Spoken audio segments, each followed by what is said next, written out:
The vote just barely passed, but the fight to raise the gross receipts tax to 5% was eventually won by a narrow vote of 7-6.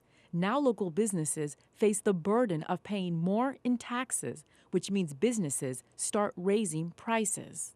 As a proprietor, we pass it on. And when things become affordable, not only will people buy less, but they won't eat out. No one has to eat in a restaurant. It's a choice. And when we make it unbearable and unaffordable, then they'll refuse, and then business suffers for that, which means on my end, I'll have to cut the time that my employees work. We'll have to probably cut the hours of operation. Local businesses taking a hit in the territory's financial storm by paying a higher gross receipts tax is an effort by the government to be approved to borrow another $120 million.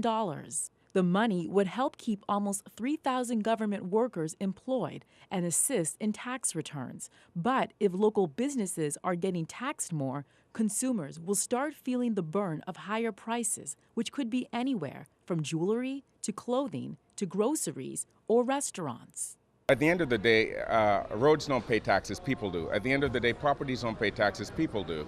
And the poorest among us are the ones that are going to feel the height of that raise, more or less. I'm going to add the 5 points into my cost factor. My cost factor is up 5 points now. I'm going to sell it for a little bit higher.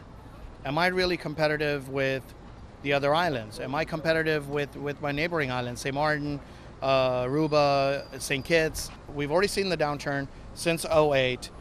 You've already seen the downturn in the gross collections and now what they're collecting. You go get the 120 million, float this gross receipt on your financials and balance sheets.